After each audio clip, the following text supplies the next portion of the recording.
The story begins in 1944, during the darkest days of World War II. 5 American soldiers were ordered to carry out a secret mission in Nazi-occupied France. En route to their objective, they first eliminated a patrolling German squad. Instinctively, they ripped off the shoulder insignia signifying military merit before habitually looting the spoils, even sparing no gold teeth from the dead. Continuing their journey, they crossed a plain when their leader, Jim, keenly detected movement below a hillside. He immediately ordered his teammates to take cover. The sniper swiftly moved forward to investigate, only to discover a group of French civilians fleeing the war. As the team breathed a sigh of relief, the compassionate sniper handed over the recently seized officer's coat and valuables to a pitiful mother and daughter among them. Perhaps this act of kindness brought them good fortune, for soon after, they reached their destination. Their mission was to garrison this French castle, once occupied by enemy forces. Seeing the opulent splendor within, the weary men were thrilled. Wasn't this like being sent on vacation? But soon, they noticed something amiss. The previous garrison had abandoned the plush beds, instead huddling on the sofas in the Great Hall.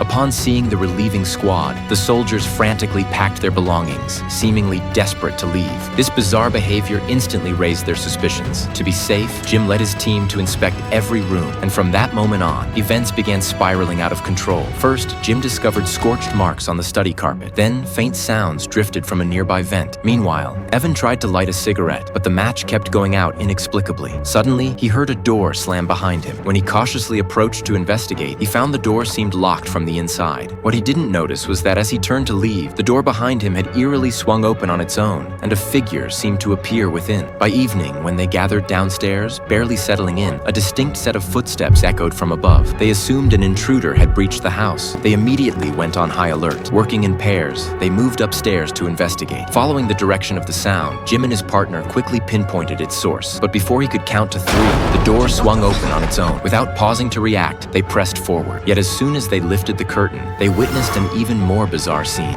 A distinct silhouette hanging from the window. But as a ghostly wind swept through, the figure vanished into thin air. Now they were certain this castle was definitely haunted. Before long, strange noises echoed again from upstairs. This time, however, it wasn't footsteps, but rhythmic tapping. The experienced Jim instantly recognized it as Morse code. Jack attempted to decipher it too. As he transcribed the words onto paper, the result left everyone stunned. I have no legs. They waited for more messages, but after that sentence, the tapping abruptly ceased. To uncover more about the castle, Jack ventured alone into the basement for clues.